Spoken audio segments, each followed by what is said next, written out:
Shalom, salam kamu spesial. Malam ini kita berjumpa lagi di tahun yang baru. Saya ingin angkat satu topik viral. Bupati Lebak Haja Iti Oktavia Jayabaya dituduh kadrun, tetapi ternyata beliau merayakan Natal. Kadrun menjadi loyo. Bapak Ibu saudara-saudara yang kekasih di dalam Tuhan Yesus, sedang viral video kata sambutan dari Ibu Bupati Iti Oktavia Jayabaya dalam sebuah acara Natal yang saya kutip dari channel Prodeo IT Hominibus. Mari kita akan saksikan bersama-sama videonya. Assalamualaikum warahmatullahi wabarakatuh. Selamat malam, salam sejahtera untuk kita sekalian. Om Swastiastu, Namo Buddhaya, salam kebajikan. Yang saya hormati Forkopimda Kabupaten Lebak yang turut hadir pada malam ini, Ibu Kajari, terima kasih sudah hadir. Pak Kapolres yang diwakili oleh Pak Kabagok yang mewakili Pak Hakim ya, atau juga yang mewakili Ketua Pengadilan. Yang saya hormati wabil khusus ini, alhamdulillah Ketua DPRD kita ini milenial kita, tapi luar biasa semangatnya. Terima kasih dari Airport Langsung Pak Ketua DPRD yang saya hormati sekaligus saya banggakan. Yang saya hormati sekretaris daerah, para asisten, para kepala dinas badan kantor pemerintah Kabupaten Lebak yang turut hadir pada malam hari ini. Yang saya hormati juga kepala Ketua FKUB Kabupaten Lebak ya, dari Kementerian Agama Republik Indonesia wilayah Lebak. Wabil khusus yang saya hormati tentunya Ketua BKSAG beserta seluruh jajaran Badan Kerjasama Antar Gereja Kabupaten Lebak ya, para pendeta, para romo, para suster, para jemaat umat Kristiani se-Kabupaten Lebak yang tidak bisa disebutkan satu persatu. Hadirin rekan-rekan media yang saya banggakan. Alhamdulillah, puji Tuhan, hari ini, malam ini kita bisa bertemu, bersilaturahim dalam rangka merayakan Natal, sukacita Natal bersama umat Kristiani tahun 2022. Semoga Allah Tuhan yang Maha Kuasa selalu memberkati kita semua dalam keadaan sehat walafiat. Amin. Salam dan salam, marilah tercurah kepada junjungan kita Nabi besar Muhammad Sallallahu Alaihi Wasallam, juga Nabi Isa alaihi salam. Semoga jalan terang yang beliau ajarkan selalu membersamai kita semua. Bapak Ibu sekalian yang saya hormati, wabil khusus umat Kristiani yang saya cintai sekaligus saya banggakan. Saya bukan karena depan wartawan atau di depan Bapak Ibu sekalian, karena isu-isu yang kemarin saya bilang yang saya banggakan.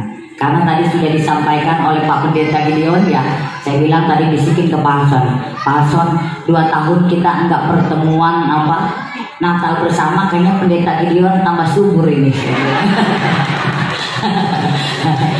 Panitia juga terima kasih yang sudah menyiapkan acara ini. Dia bilang, berarti berkat Tuhan semakin besar kepada Pendeta Gideon ya. Amin.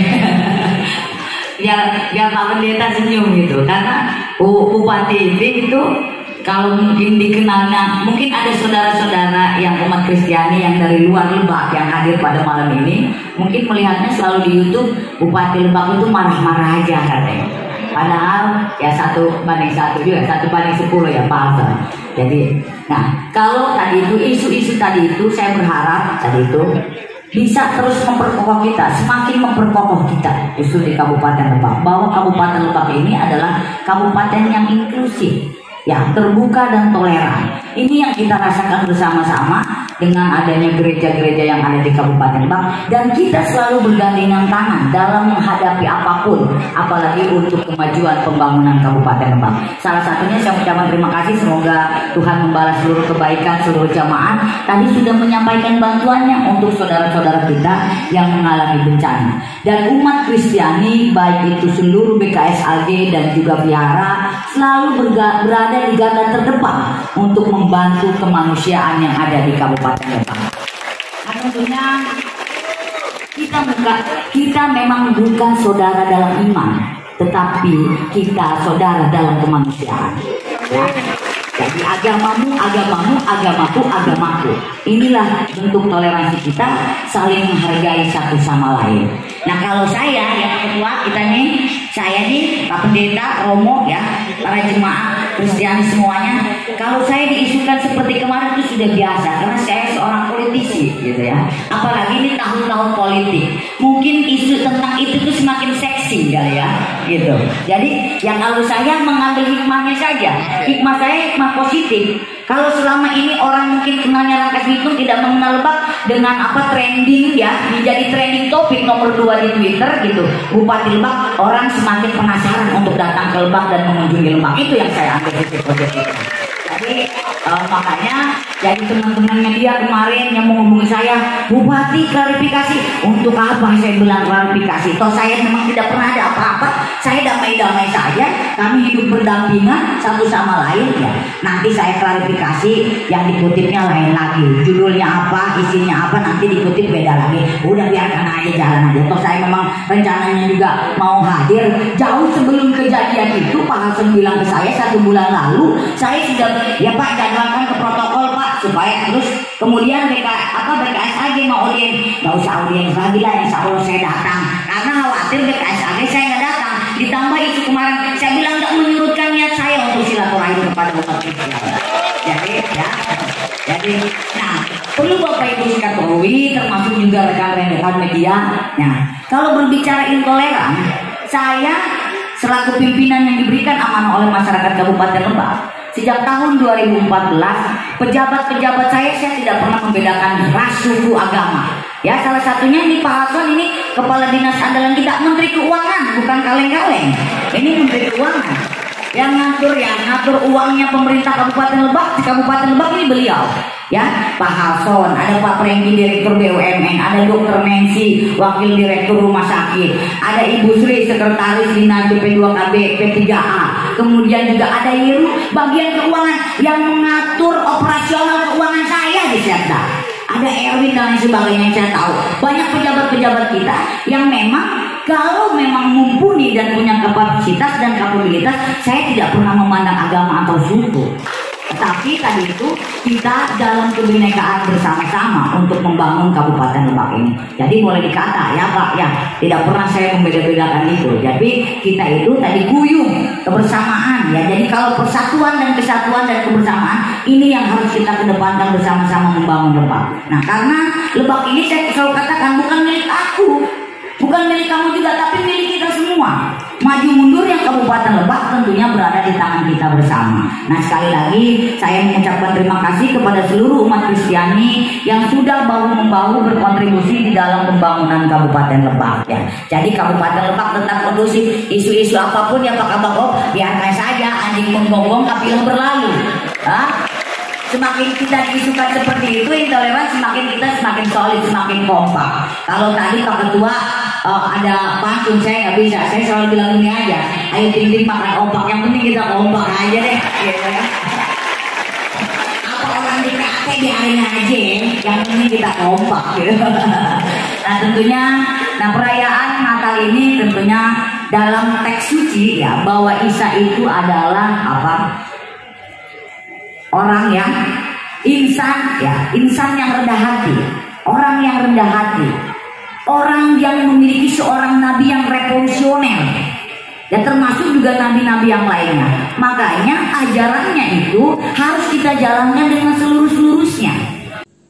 Bapak Ibu, saudara-saudara, setelah kita menyaksikan video daripada kata sambutan Ibu Bupati Haja Iti Oktavia Jayabaya, ada hal-hal yang luar biasa yang kita bisa belajar daripada kata sambutan beliau. Nah, untuk Ibu Bupati Haja Iti Oktavia Jayabaya, secara pribadi saya juga minta maaf karena saya adalah orang yang juga termasuk menuduh beliau sebagai kadrun. Tetapi ternyata beliau adalah seorang yang nasionalis. Nah, kembali kepada apa yang ingin saya angkat dari pidato beliau, ada dua hal yang kita bisa belajar. Yang pertama, pernyataan beliau bahwa kita bisa berbeda dalam iman, tetapi kita bisa bersatu dalam kemanusiaan. Nah, ini suatu pernyataan yang penting, suatu pernyataan yang harusnya menjadi prinsip dan sikap dari semua pemimpin, baik itu pemimpin dalam pemerintahan maupun pemimpin di dalam agama. Karena ini yang Tuhan mau bagi kita semua. Saya khusus kita sebagai orang Kristen, saya tergerak untuk kita membaca dari Matius 22 ayat 39. Matius 22 ayat 39, di situ dikatakan, dan hukum yang kedua yang sama dengan itu ialah kasihilah sesama manusia seperti dirimu sendiri. Nah, orang-orang Farisi datang kepada Yesus dan bertanya kepada Yesus, apakah hukum yang utama dan paling utama? Dan Yesus berkata bahwa mengasihi Tuhan Allah dengan segenap hati, segenap jiwa, dan segenap kekuatan. Dan Yesus melanjutkan berkata bahwa hukum yang kedua yang sama, yang tadi kita baca, adalah mengasihi sesama manusia seperti diri sendiri. Artinya Tuhan sedang menanamkan satu prinsip yang luar biasa.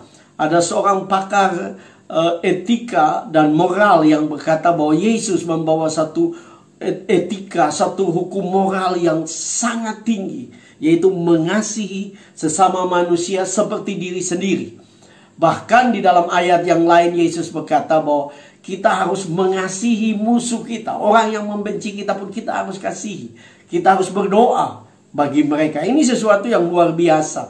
Tidak ada pemimpin agama yang mengajarkan kebenaran seperti ini. Hanya Yesus yang mengajarkan tentang mengasihi musuh, mendoakan, mengampuni. Ya, ini adalah hukum yang luar biasa, hukum yang sangat penting. Dan sebagai orang Kristen, Bapak Ibu, saudara-saudara, saya mendorong semua hal yang terjadi di sekitar kita, ketidakadilan, apapun yang terjadi, Tuhan mau kita tetap mengasihi mereka, kita tetap mendoakan mereka. Karena itu adalah sesuatu yang sangat penting.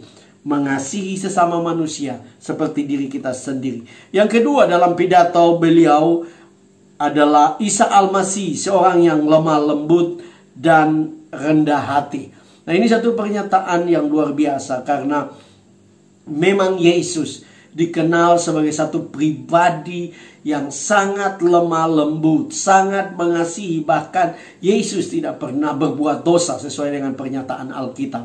Nah, mari kita baca dalam Injil Matius pasal 11 ayat yang ke-29. Matius 11 ayat 29, di situ Yesus mengatakan, "Pikulah kuk yang kupasang dan belajarlah padaku, karena aku lemah lembut dan rendah hati, dan jiwamu akan mendapat ketenangan."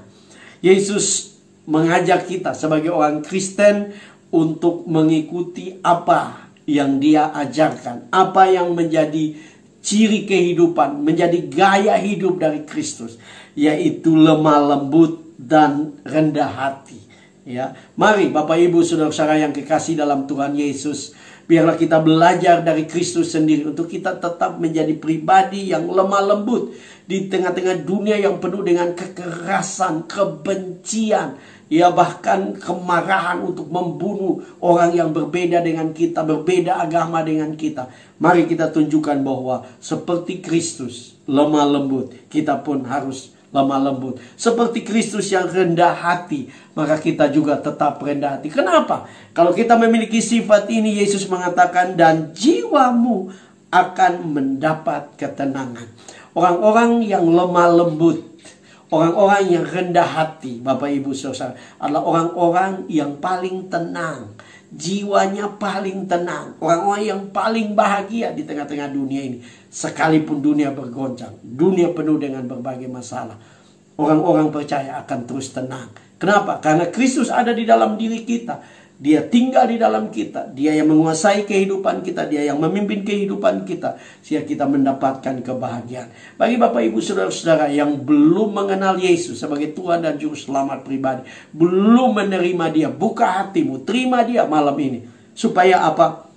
Supaya engkau menjadi pribadi yang lemah lembut dan rendah hati dan teristimewa. Jiwamu akan mengalami ketenangan. Engkau menjadi orang yang paling bahagia, paling tenang dalam menghadapi semua tantangan dan persoalan kehidupan. Karena itu sekali lagi saya menantang saudara, buka hatimu, terima Yesus, percaya bahwa Dia mengasihi engkau dan Dia mau menjadi Tuhan dan Juru Selamat pribadimu.